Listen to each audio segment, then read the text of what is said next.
Be'ezat Hashem, na'aseh v'natzliach. I'd like to welcome you to the Beacon Tower Lunch and Learn as we continue our weekly Parsha lesson that we do over here. We are at the headquarters of H&M Builders. Baruch Hashem, we've been doing this for a while right now, so I'd like to give an honorable mention to Joseph Dornbush, the Dornbush family, for allowing us to have the use of the space, as well as constantly supporting the Torah classes, if it's here, if it's in the lighthouse. Hashem varech atkhem, sameach atkhem, and always be on the side of the giving. And the Be'ezat Hashem also we have Bsorot Tovot, health, wealth, success, and happiness.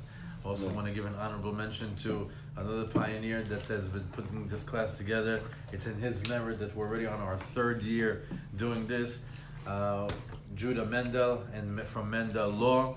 Be'ezat Hashem, we hear Bsorot Tovot. Hashem varech otcha, sameach otcha, and we have a beautiful zivuk for you. Bimhera, bimhera, bimhera, and that we'll be dancing underneath your chuppah this year, soon. Bimhera.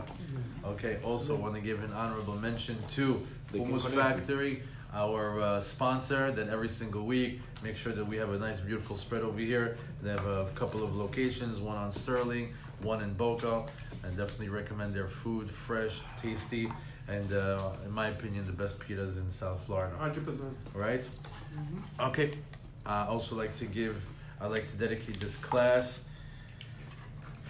to, the name escapes me, but the gentleman Chanukah from Brooklyn that just passed away, and to Moshe Halevi ben Shoshana, Be'ezat Hashem, that their neshamot have an ilui nishmat, and this also should be this lesson too, the refuah shelema of David ben Zohara, and Rina bat Jacqueline, and to Yaniv ben Rina, Sarah bat Alia, Yishaya Yosef ben Zari, betoch klal cholei Amo Yisrael, and for anybody else that needs refuah. Okay, and Shana Bedino. Okay, let's get started. Right now, we're in Matot Masai. These are the last two parashiyot of Sefer Bamidbar. When you go to shul, at the end of the reading, we're going to say, Chazak, Chazak, we need Chazek. Right? Strong, strong, and let's get stronger. We finished a Sefer, the fourth one in a set of 5. And you should know that we read Matot Masai, it's a double header, because since Pesach, which I believe was Parashat Shmini at that time, the Jews in the diaspora and the Jews in Israel were reading a different parasha. Why? Because in Pesach finished in Israel on Shabbat. Right?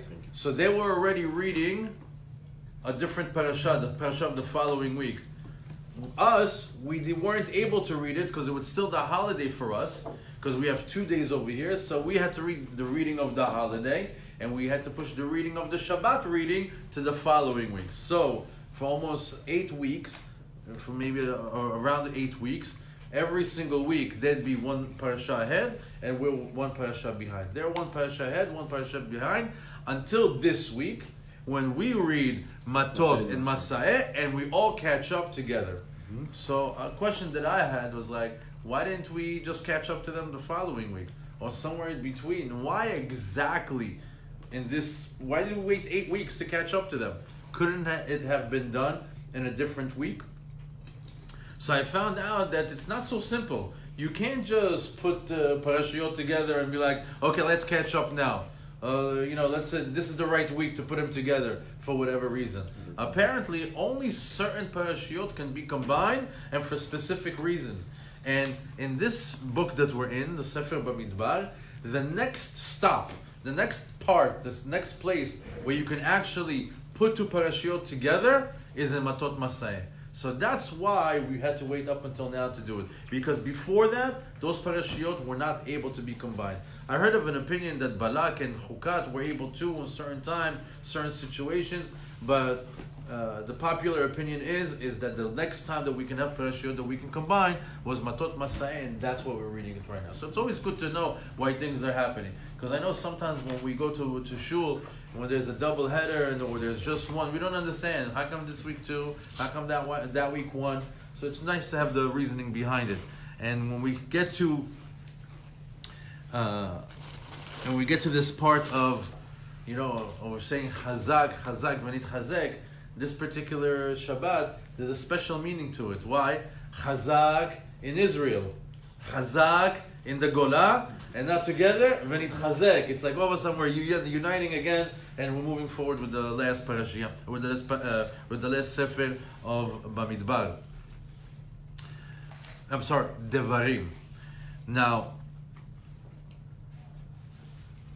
since we have two parashiyot, I'd like to give half the class on Matot and half the class on Masayeh, because there are different concepts over there, but we see that there is a running theme going through both of them that we could tie together, and we can learn one solid life lesson from both these parashiyot. If you go to the beginning of Parashat Matot, it says over there,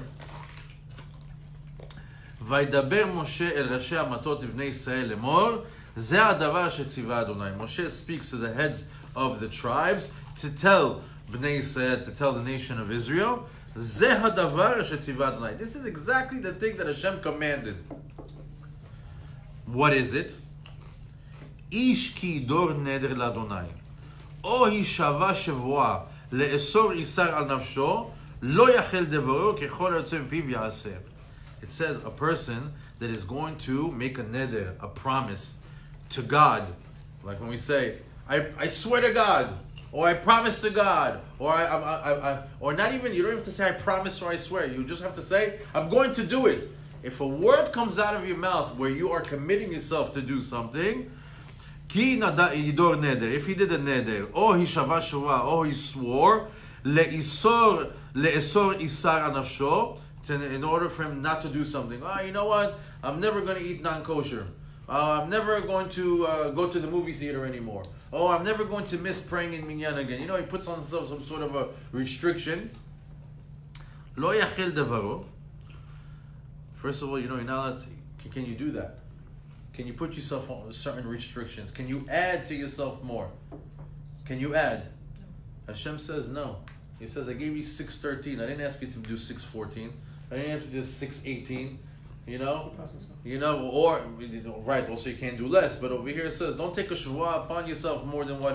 Don't do more. Don't be more stringent than what you have to do. We have people that are machmir. In other words, they take a mitzvah and they do a little bit more to the highest level, to a higher degree. But to add an extra thing upon yourself, like for example, it says, you can drink wine. I'm never drinking wine again, like a nazir. It's not so good. You see, you have to bring a chatat. So it says, lo yachid davaro, kechol hayotze mipiv yaseh. Everything that comes out of his mouth, he must perform. In other words, if you say something, you must do it.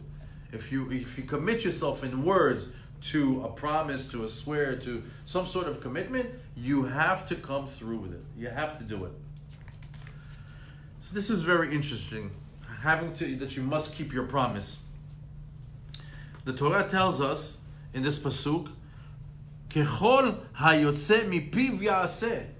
Anything, Kechol hayotze, anything that comes out mipiv, from his mouth, he must do. He must perform. He shall do. Now, how important is this? How important is this particular pasuk in the entire Torah? I mean, we have 613 mitzvot, right? But right now, Matot is coming out with something pretty radical. You have to do whatever you say you're going to do. Okay? I mean, back in the day when they tell you, my word is my bond, right? You have my word. That was like a verbal contract that at times was better than a written contract. My word is my bond. Some people, back in the days, people had honor. Yeah, names. Back in the days, people had fear. Fear of what? Fear of God. That what? That they will transgress on this. Wow. That if you don't do everything that you promise. Now, how do we know that this is super important? As a matter of fact, possibly more important than a mitzvah. So the rabbis tell us that the language here, you have to pay attention to the dikduk, to the grammar. When it says, Vaydaber Moshe Rashi Matot Bnei Israel Le'emor, when Moshe was speaking to the head of the tribes to tell the Jewish people, it says, Ze hadavar asher tziva Hashem. They're saying when you say Ze, this, hadavar. In other words, take the hey and make it huge. Hadavar, the item, the thing that you need to speak to Am Yisrael. It says this Hey HaYediah, it's called Hey HaYediah, says that this is something that we must give importance to, and it's more important than a mitzvah. Listen to what it says.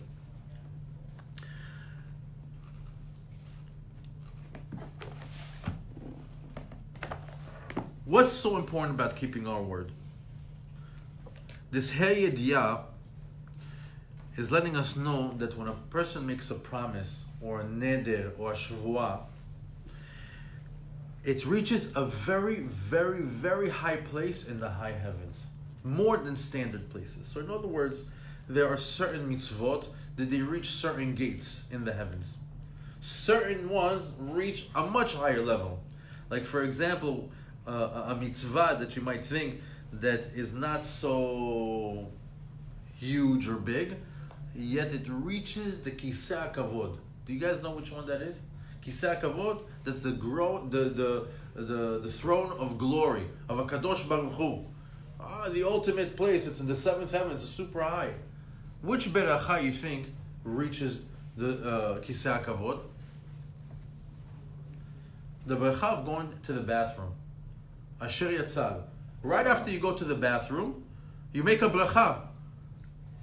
Do you remember the text? It says, Baruch Atah Hashem Elokeinu Mecharam, Asher Yatzar et Adam bechokma, Uvara bo nekavim nekavim, Chalulim chalulim, Galui ve'adua lifnei kisei kevodecha.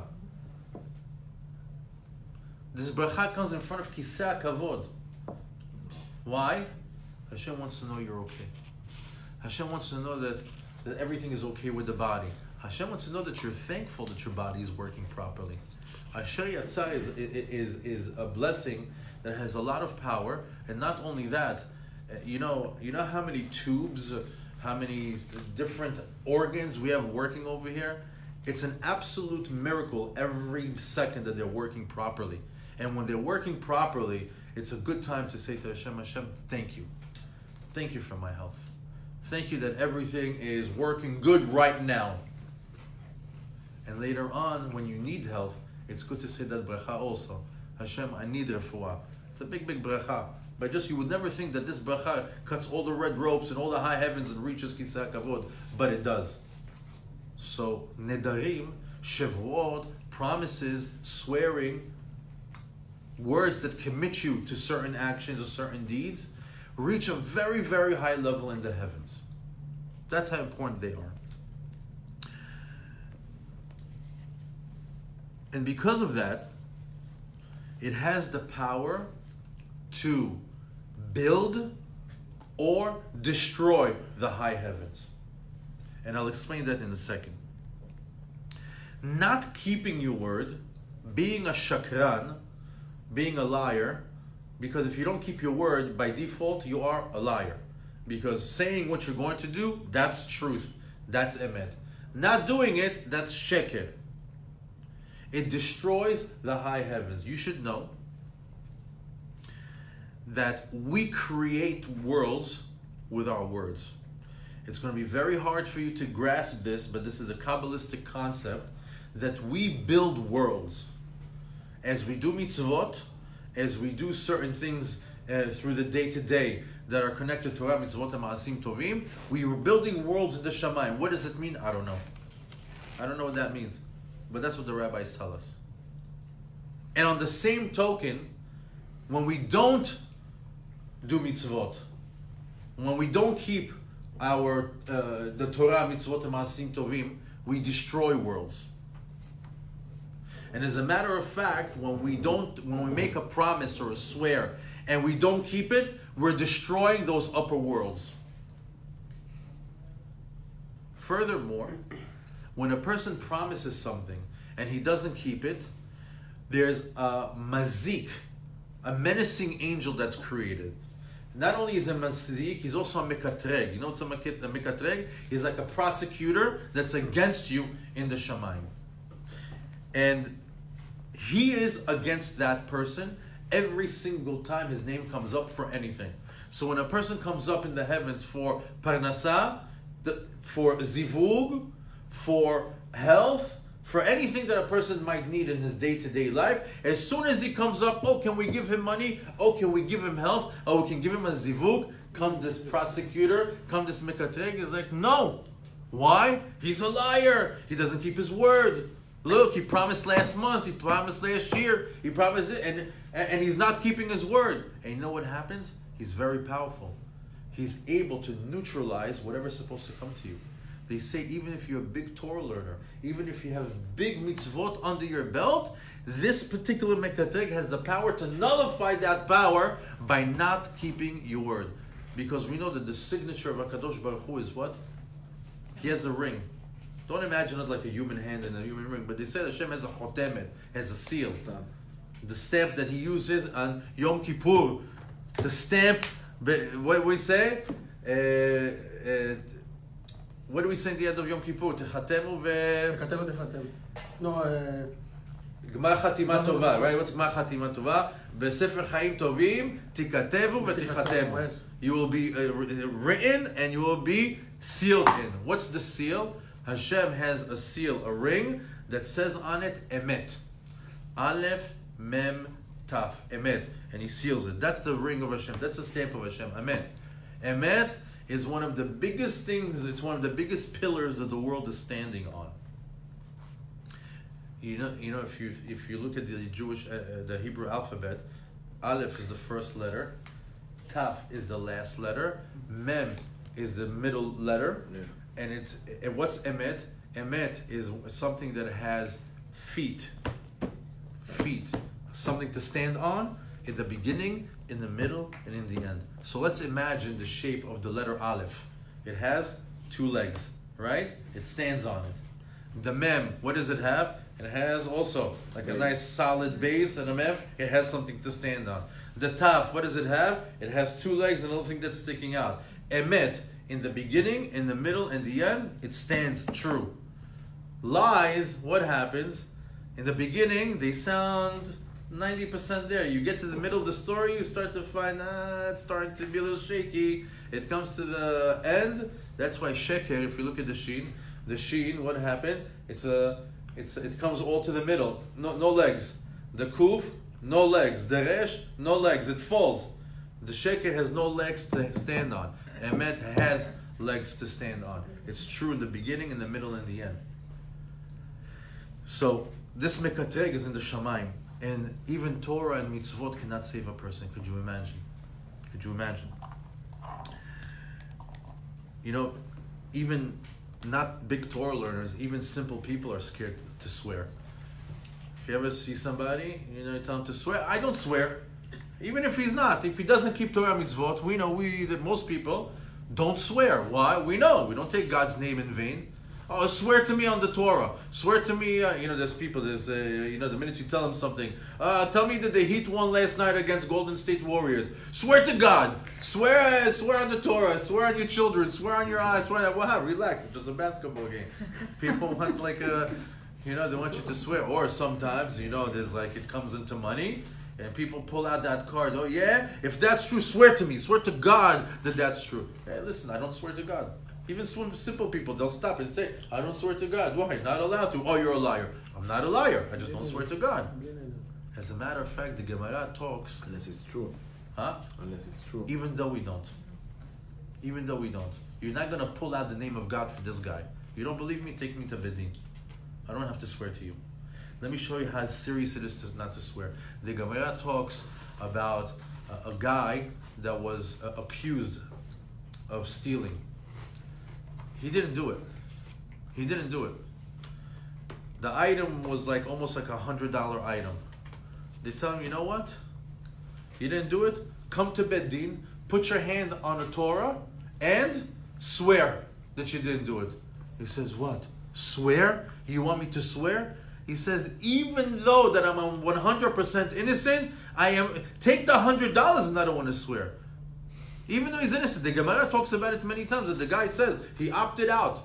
He opted out. He was in the right. He didn't do anything. He paid the guy money. Why? What was the reasoning? The guy said, I don't want to swear. So we all ask, what do you mean? He's in the right. He's not. It's like back in the days, people would shake to say God's name from their lips. They would shake.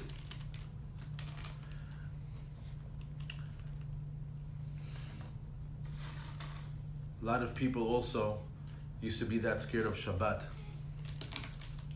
They used to be scared of Shabbat just like that, when they would ask them to, God forbid, lie, or God forbid, do something wrong, and they would say, it's Shabbat. They would be scared of the day, the way that they were scared of the God's name. The Gemara talks about all these different scenarios, all these different stories. Now,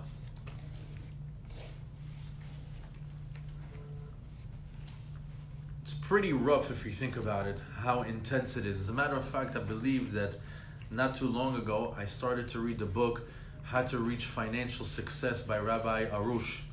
The Garden of Financial... Garden of Riches. The Garden of Riches. The first chapter over there is about debt.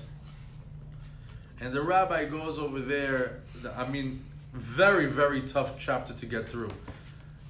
The chapter over there talks about what happens to a person, how he can't be included in a minyan, can't be included as part of a community. A person who feels that he can borrow, because there's an epidemic nowadays that people borrow money. They make a promise to financially take some money and bring it back. That after a while they found out that the people that lend find themselves embarrassed to go ask the guy for the money back. The guy who took the money feels that he doesn't need to give the money, and it becomes like a story where he just prolongs it and prolongs. He knows he owes. He'll pay back someday. He says, don't sleep at night. Take 3 jobs. Do whatever it is that you need to do in order to keep your word. In order to keep your word. You should read the first chapter in the Garden of Riches. It talks very, very much in depth into this, and it really shakes you up to understand what it means to keep your word, and also what it is not to be in debt, and also what it means not to borrow and not be able to pay. So, with that being said, Baruch haba, where is our source for this? Where do we see in Jewish history this concept of a person who made a promise, didn't keep it, and it became a very serious thing? Give me an example of something like that. Before that. Yeah. So, you're not allowed to drink by yourself. Okay, L'chaim, thank you for coming here. B'chabat everybody that's in the room that made their effort to come over here and learn Torah with us. We really appreciate it. Thank you for coming. Sheshem v'echotchem, v'samech otchem. Baruch atah Adonai Eloheinu melech haolam, borei pei hagefim. Amen. I heard somewhere that if a guy owes money and he has the money to pay, then if he doesn't pay, then his wife becomes sick, and if he still doesn't pay, his wife passes away. And I know a true story that the guy owes money and the wife got sick and he has the money and he didn't. It's very good what you're saying. It's exactly the next part of the lesson. Oh, okay, sorry. It begins like this. Yaakov Avinu, he was the most complete from all the patriarchs. Avraham, Yitzchak, and Yaakov. Avraham was Chesed. Yitzchak was Din. Yaakov was Tiferet, the combo. He was the one that merited to the 12 tribes. Why? Avraham, he had Ishmael and Yitzchak. Ishmael, Psolet. Yitzchak is the one we continue with. Yitzchak has 2 children. He has Yaakov and Esav. Esav is the Psolet. Yaakov is the good one. Yaakov has 12 children. He was the one that merited to the 12 tribes. Everything from him was perfect. Tiferet.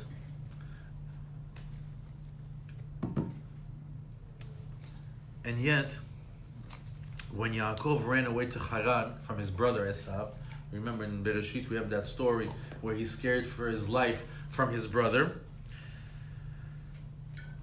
Yaakov comes and does an incredible thing. He noder neder. He performs a neder to HaKadosh Baruch Hu. And he says, Im yeh Elokim imadi, if God is going to be with me, Veshamarani b'derech hazeh shani olech, and he kept me safe on this journey that I'm on. Venatan li lechem le'echol uveged lilbosh, and he gave me bread to eat and clothing to wear. Veshavti b'shalom el bet avi, and I got back to my father's house safe and sound. V'haya Hashem li le'elokim, and God will be my God, and Hashem will be my God. V'ha'eben azot asher samti matzeva yeh bet Elokim, and this rock where he slept on, remember Jacob's ladder? He slept on a rock. Those 12 rocks that fought together became one. He said, the Eben Azot, Shesamti Matzeva, he's going to put it on top. Yeh Bet Elokim. Where was it? In the Temple Mount. Right now, where Bet HaMikdash is, that's the thing that the kippah that's covering it, was it covering? It's covering this. Bet Elokim, and here's the neder. V'chol asher titen li, anything that you give me, aser aserenu lach. I will give you tithing, a 10% of what I make. Okay, so we see over here that Yaakov makes a promise. If God is going to be with me, and he's promising, it's conditional. He says all these things that he promises. So right away Hashem answers to Yaakov, and what does the pasuk say? ויפרוץ האיש מאוד מאוד ויהיה לו צאן רבות ושפחות ועבדים וגמלים וחמורים. Yaakov Avinu at one point got to such a level that he became a very wealthy man. He had flock, he had maids, he had servants, he had camels, he had donkeys. In other words, he's a millionaire. He made it. Financially, he made it. What happened? Shachach Yaakov Avinu lekayem et nedero. He forgot to keep his neder, and he didn't give a tenth from all that he had. And ever since then, all the trouble started to chase Yaakov. And here it is. First, we have that HaKadosh Baruch Hu brought Esav and his 400 ish imo, right? For what? Esav and 400 of his officers came to who? To kill him. Okay? Right after that, and what did he have to do? He went and he gave him a big, he had to appease Esav. He knew that they're coming to kill him because he sent a courier first to check out how his brother's reaction is to him, and he had to give him a big gift. עזים 200 ו90 20 וחלים 200 ואלים 20 גמלים מניקות בנים 30 פרות 40 פרים 10 אתונות 20 והיה 10. Wow, what a feat! It's like, like you don't expect, you get somebody, and in order for him not to kill you, you tell him, I'll give you $5 million, just don't kill me. Right? He gave him a lot. That was the first one. Second one, he didn't realize, he didn't stop and say, how did this come to me that I lost $5 million? How did it come that I had to give all this share of my riches to my brother that wanted to kill me? He didn't think about it. He kept going. Next time, Yaakov encounters the malach of Esav. Remember that his family went, he forgot the small little jug, he goes over there, the entire night he's fighting with Esav's angel. What happens over there? Boom! He catches his yerech, right, the Gida Nashe, and he hurts him physically. Yaakov Avinu is a limper. He limps. He still doesn't put two and two together. How did this happen to me? Why is my body ailing me? How did I get injured? He doesn't realize that he has to think about, what did I do wrong? Did I promise something? Did I do something? Lefashpesh b'ma'asav, to look at your doings. He didn't look on it. Now, he lost some money. He didn't think about it. His body got hurt. He didn't think about it. It continues.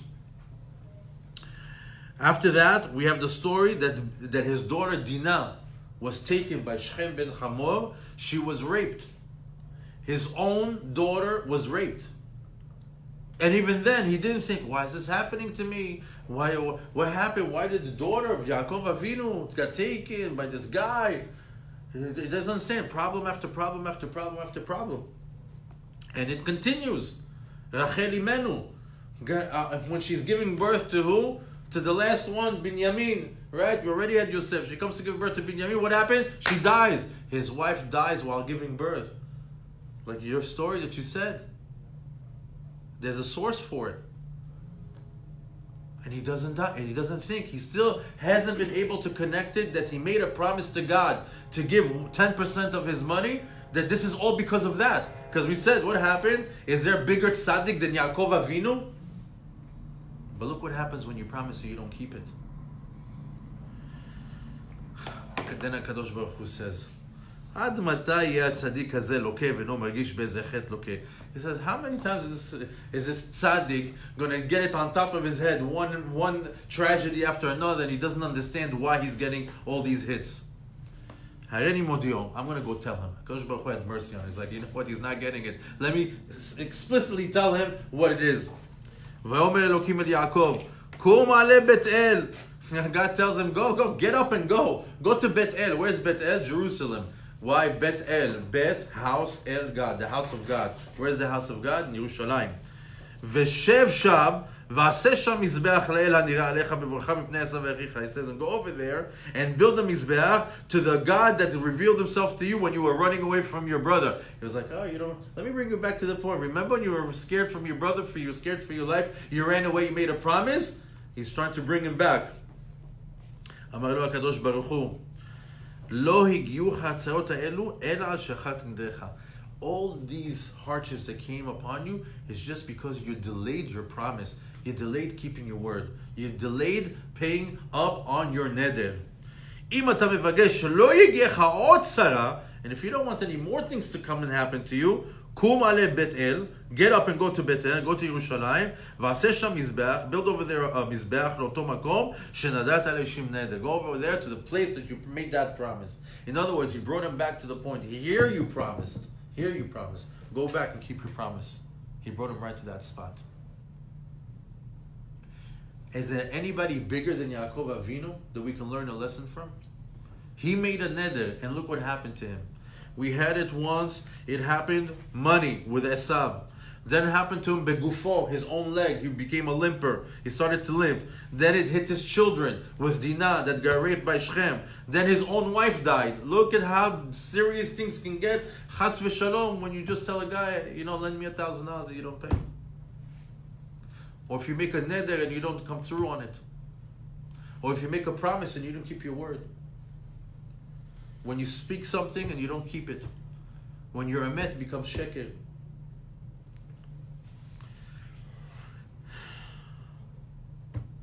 Sefer Mishle, Shlomo HaMelech, the smartest man to ever live, writes in his pasuk, V'achar nedarim levaker.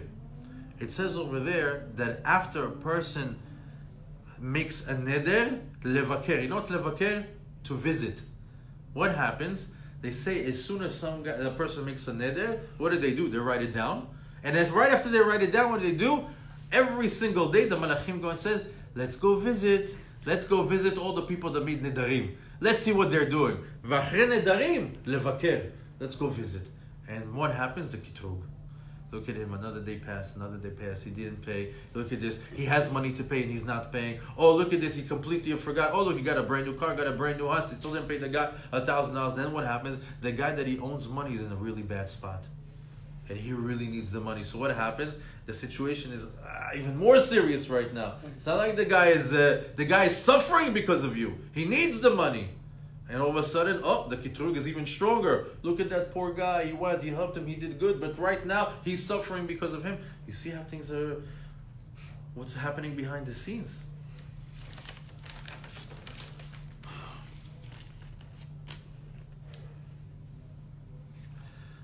A person is constantly being checked for his nedarim. Constantly. When I use the word neder, right away you guys think shul. $18 for shul. 101 in Rosh Hashanah, 5,000 ptichat ha'echal. Right away it's neder.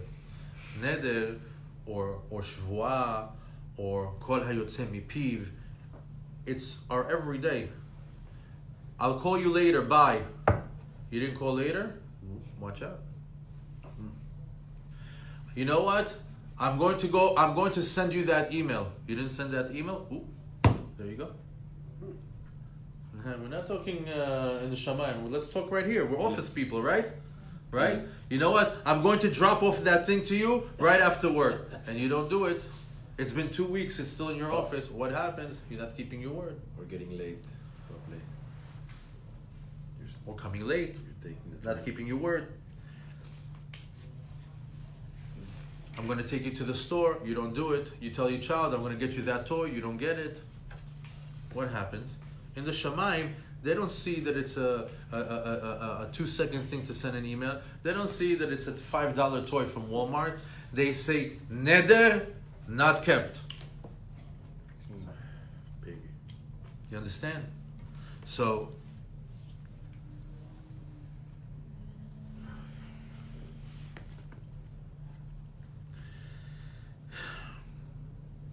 we're constantly being checked for nedarim.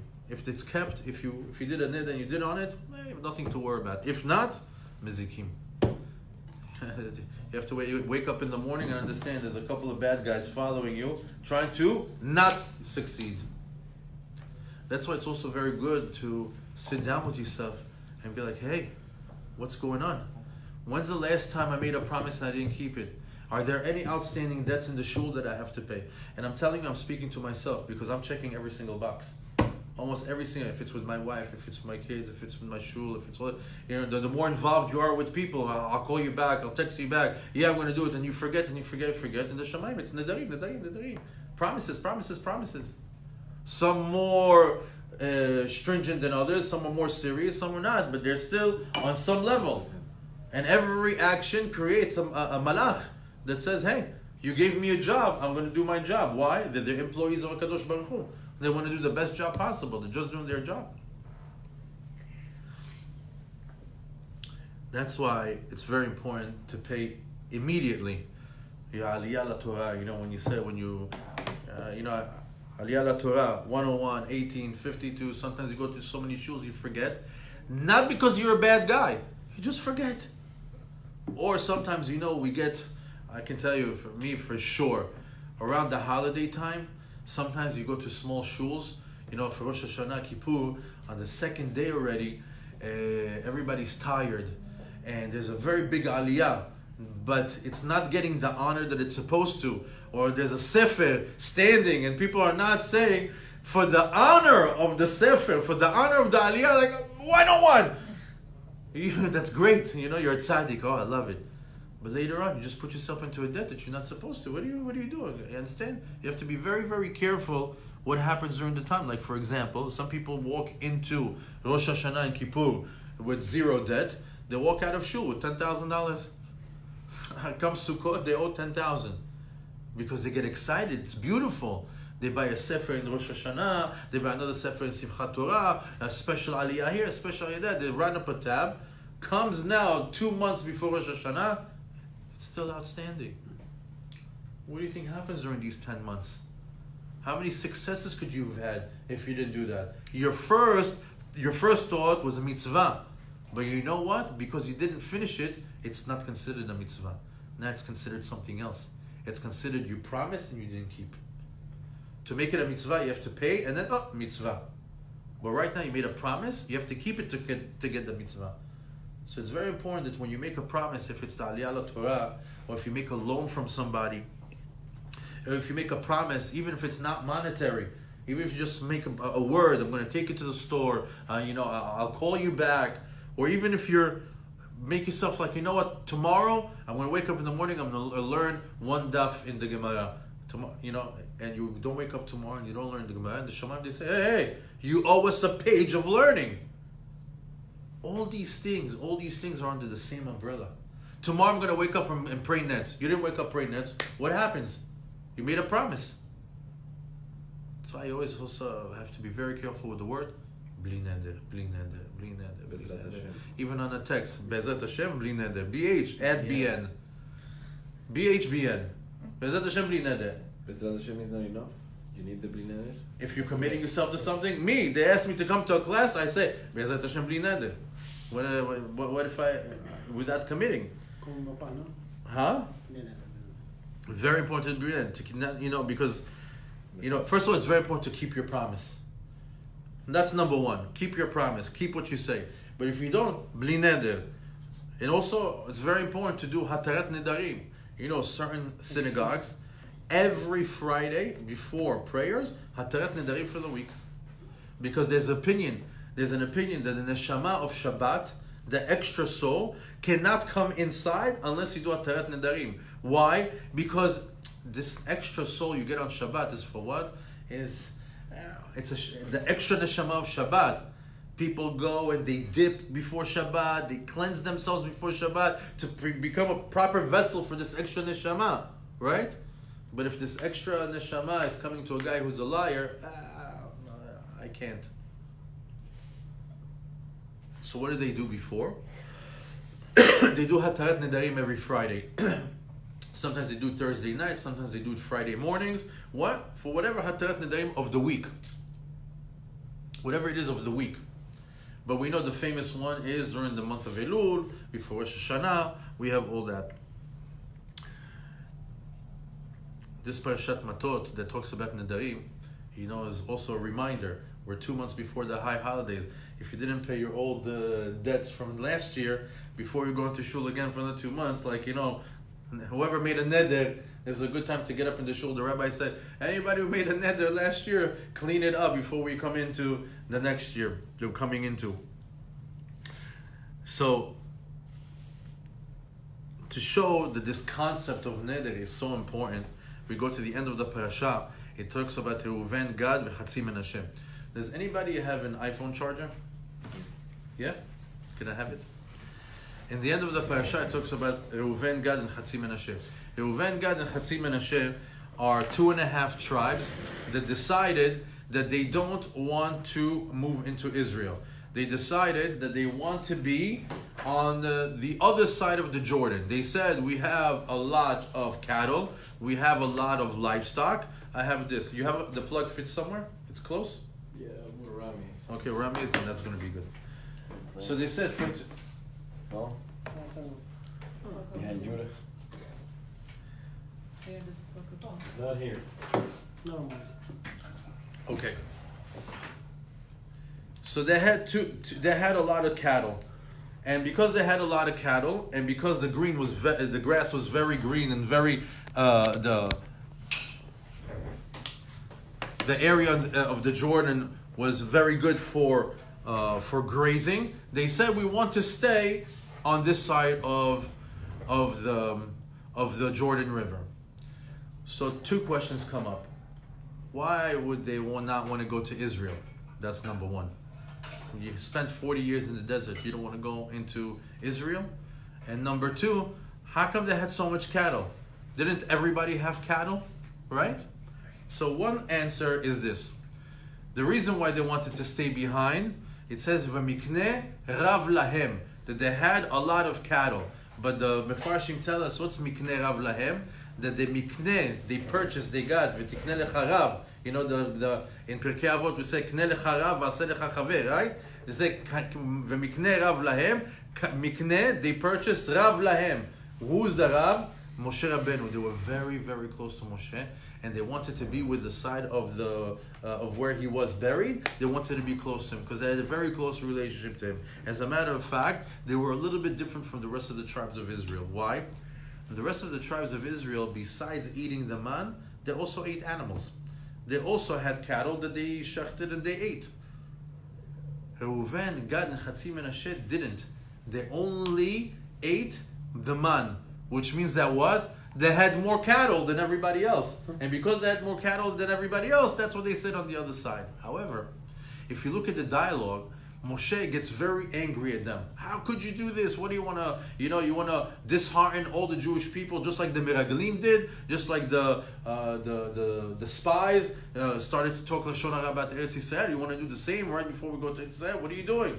They told him, no, we want to do it because of the cattle. What we're going to do is we're going to make you a promise.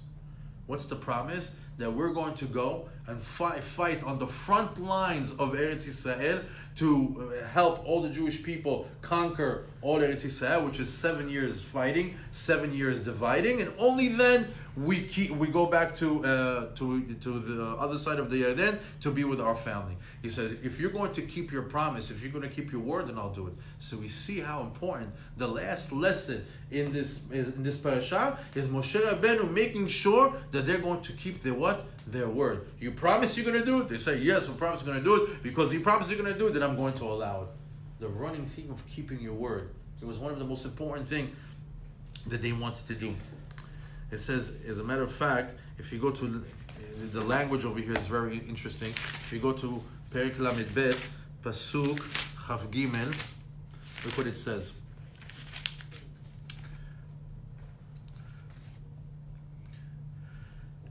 So they promise, Im ta'asun, here, Vayomer Elahem Moshe, Im ta'asun et hadavar hazeh, Im techaletzu lifnei Hashem lemilchama. It says, if you're going to do it, if you're going to keep your word to go and fight with your brothers and in conquering the land and dividing it. And then on the last pasuk in this subject, it goes in Chav Gimel, Ve'im lo ta'asun ken, hineh chatatem l'Hashem. It says, if you're not going to do it, then you are sinning to God. Not keeping your word is a sin to God.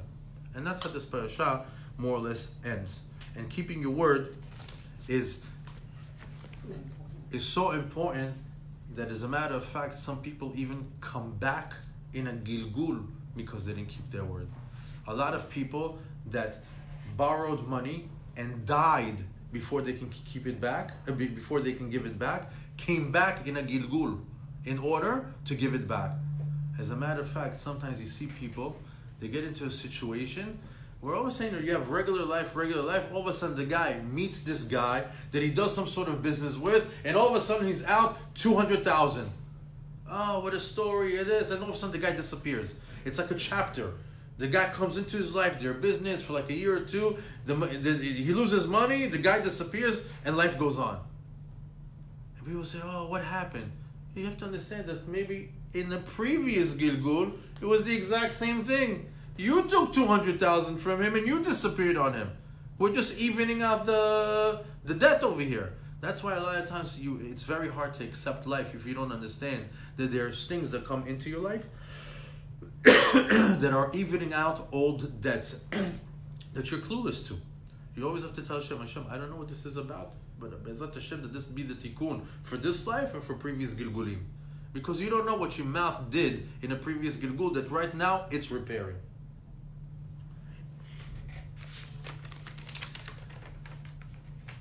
Now, if you go to the second part of the parasha, Masa'eh,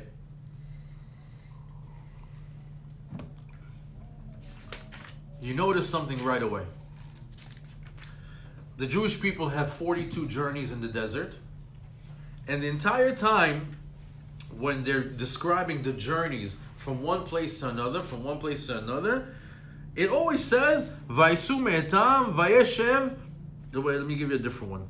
It always uses the same language. Here. ויכתוב משה את מוצאיהם למסעיהם על פי אדוני ולמסעיהם למוצאיהם. This is the way they journeyed. This is when they came into a place. This is when they left the place. Al pi Hashem, al pi Hashem. Everywhere you go, al pi Hashem. You're going to see it repeated over here over and over again, al pi Hashem, by the commandment of God or by the instruction of God. But to say, you could have used, they use the word al pi Hashem. You could say by the mouth of God. Why would they say al pi Hashem? Couldn't they say al tzivui Hashem, al dibur Hashem? They could have said something else. Why specifically the use of the word pe, al pi Hashem? Because it's coming here to tie in now the other parasha, the power of the words, the power of the speech. Now, you might not know this, but to know the power of words or the power of speech, you actually have to go to the first book of the Torah, Sefer Bereshit. Do you know how the world was created? The world was created be'asara ma'amarot. Hashem spoke 10 utterances, 10 times, and the world got created. And you know which language? the Hebrew language. Hashem spoke, you could say 10 sentences or 10 groups of words in the Hebrew language, and the world and everything that's in it and around it got created. In other words, the entire planet that we're in got created with words. And we also create worlds with words. Like we said earlier in the lessons, our words create or destroy upper heavens. And when the upper heavens get destroyed, down here there's an effect as well. And when the upper heavens get built up, over here there's an effect as well. That's the power of speech, the power of words. As a matter of fact, we always hear the Chazal tell us, constantly warning us, guarding us on what? To guard our mouth. What's the biggest thing that the Jew shouldn't do? Lashon hara. Exactly. Lashon hara. What do we say? What's Lashon hara? Evil speech against, or slandering, or talking bad about another person. It's like the worst thing that you could do in Judaism. As a matter of fact, we're in the middle of the 3 weeks. Why did Bet HaMikdash get ruined in the first time and the second time? Yeah, but what's Sinat Chinam? Sinat Chinam is how do you hate another Jew? Is by saying, I can't stand that guy. I can't stand that girl. I can't stand that family. I can't stand his family. I can't stand that name. Slandering. People just like using the mouth as a sword, cutting people up. Or there's another famous saying, Al tiftach pe la satan. What's al tiftach pe la satan? Be careful what you say. Because you know what we have? We have the Satan, the devil himself, standing right here all the time, next to every person. What does he try to do? He tries to see what words you're going to take out of your mouth. What's al tiftach pe la satan? Sometimes you say something, right? And what does he do? He grabs those words and he takes them up to the Shamayim and he says, look what he said. Can I do it? Can I do it? Am I allowed to do it or am I not to do it? In other words, what I say, you have people that say, oh, I'm so stupid, you know what? I should have lost that money if it wasn't for, he grabs that kitrug, takes it up to Shamayim, he says, look, he agrees, you should have lost that money. Can I make him lose that money? He grabs people's words. Sometimes they say, for the kids, don't climb that chair, otherwise you're going to fall on your head and break your neck. He takes those words, he goes to the Shamayim, he says, can he fall off the chair and I can break his neck? He tries to get the kitrug. So we say, you don't say, Al tiftach pe la satan, don't give him suggestions. Because according to the moment, the time, imagine the mazikim from the promises, he says, you know what, as a matter of fact, yeah, you do have the right. The guy has no protection anymore. He used up all his credits by not keeping his words, and now we're waiting for him to pay this debt. You know what? Go. What about positive sayings? We're talking about, that's maybe a different lesson. It says also, the Gemara says, Lo le'arbot diburim im ishto, that a man shouldn't talk too much with his wife. Kal v'chomer le'eshet chavero. Not so much, and even more so, not with the wife of his friend. What does it mean? With a wife, you should always talk on things that are relevant, things that are productive, things that are positive. Because what happens is when you talk too much, you know what happens? That's when the problems start. That's when the talking too much with husband and wife, that's when now starts this bothers me, I don't bother, we don't keep it to the inyan, it starts to liglosh, to fall to the sides to different things. And if the guy is so comfortable talking to women, imagine her girlfriend comes over, oh, how are you, this, that, yeah, I love that show, I love that, it just grabs you to the other things. So it says, Lo le'arbot dibur im ishto, kol v'chomer le'eshet chavero. You have to know that speech is very, very powerful. There's the right amount of speech, and then sometimes time to just be quiet. You've said what you had to say, you don't have to talk too much. Because when you talk too much, you start to what? Lashon hara, potach pe la satan, all these other things. Because all this is extra, it has no relevance. Also, the rabbi says, Siyag lechochma shtika. What's siyag lechochma shtika?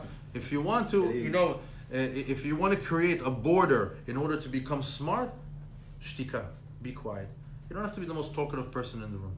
You don't always have to talk. You don't have to say what it is. If you're a smart person, listens. Doesn't always talk.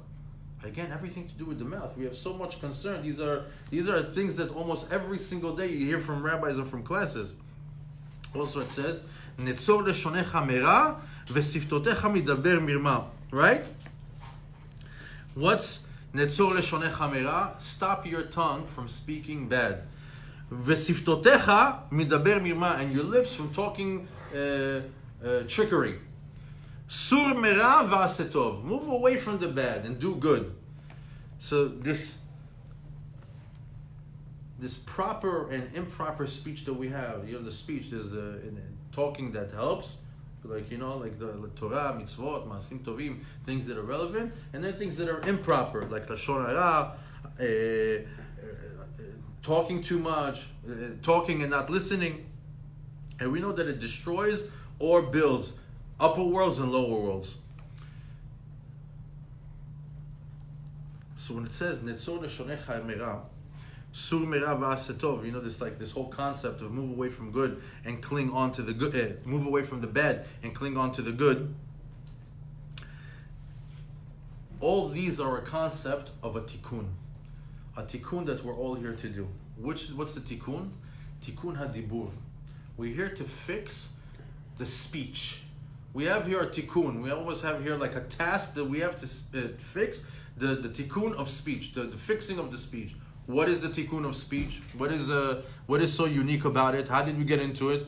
Who broke speech that we have to fix it? Right? What is this tikkun that we're in right now?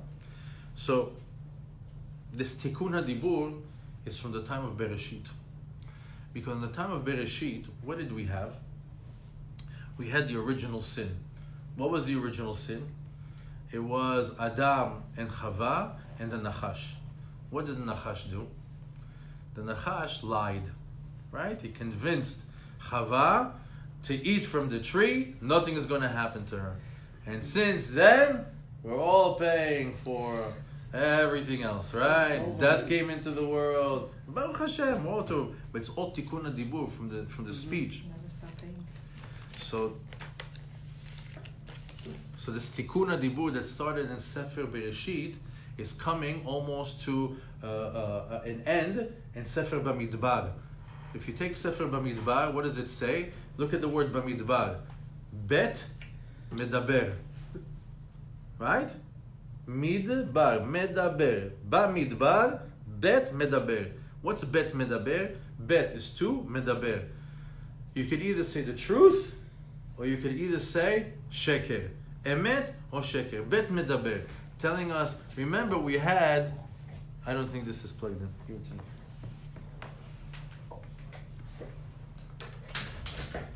It should be a symbol if it's charging. You can see. I'm good. Wasn't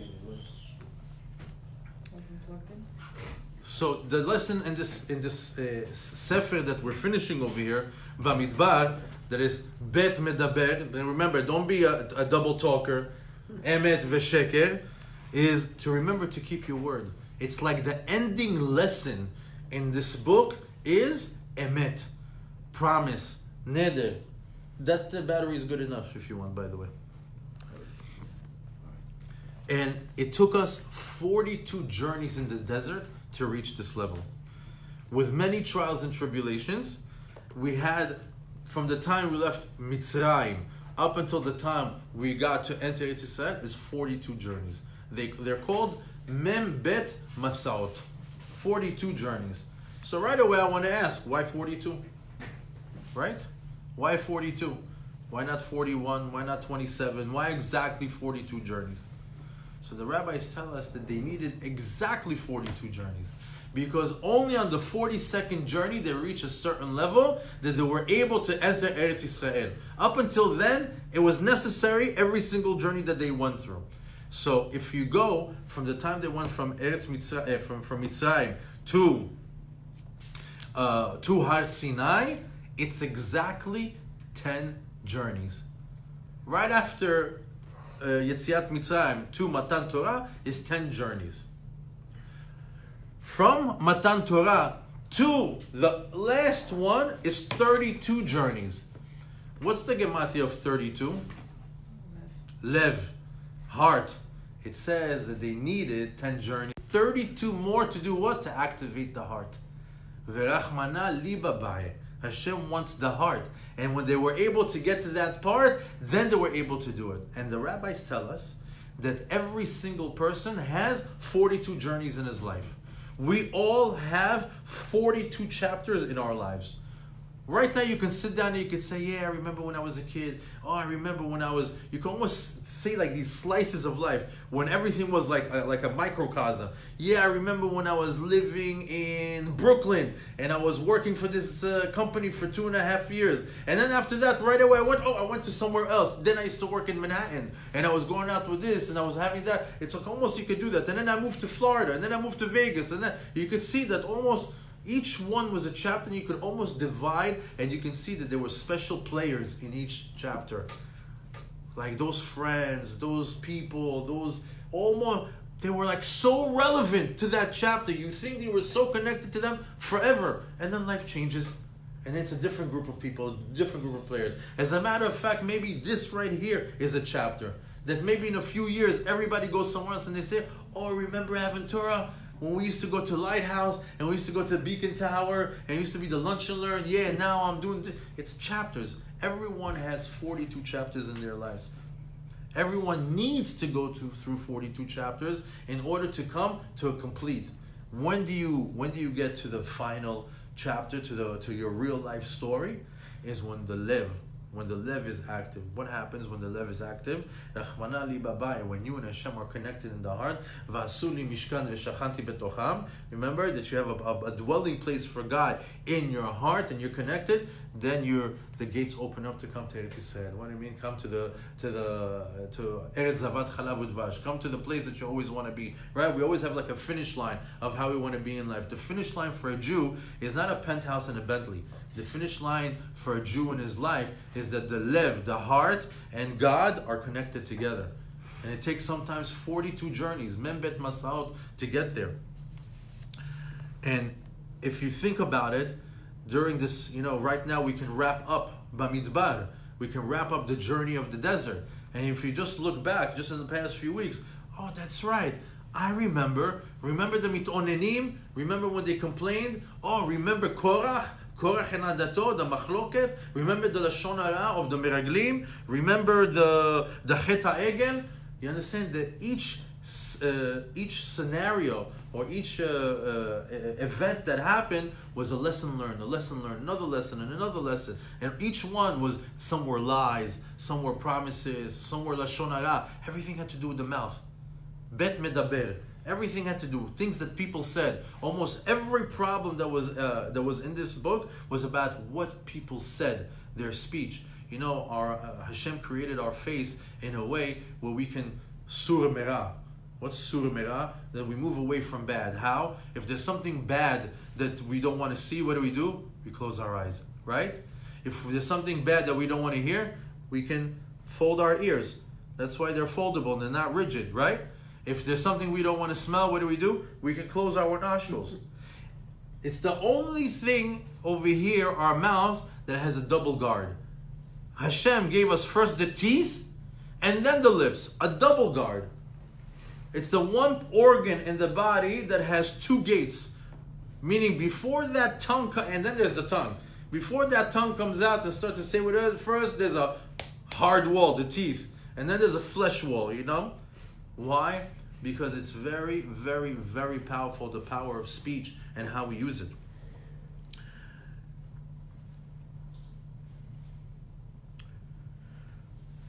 It took 40 years of a lot of trials and errors in the desert to learn the proper lessons that were necessary, and almost all of them had to do with speech.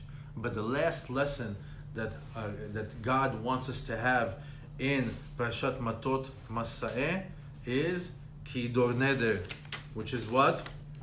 Kol hamotzi mepiv yaseh. Anything that comes out of your mouth, make sure that you do.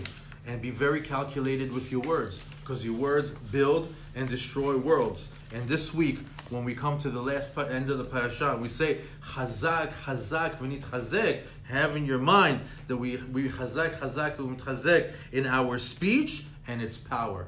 We have to be very, very, very cognizant of our words and the power of our words. I'll just give an example, and this is something that maybe you'll be able to feel. You know, husbands and wives sometimes get into a lot of fights. So, you know, misunderstandings. You know, you live with somebody 24/7. And, you know, if you're compatible, you're not compatible. If you're married, you know, sometimes you're in the war zone. What happens? People, when they start to lose, some people don't know how to fight, right? So what do? They get dirty. They get personal. They start to insult, right?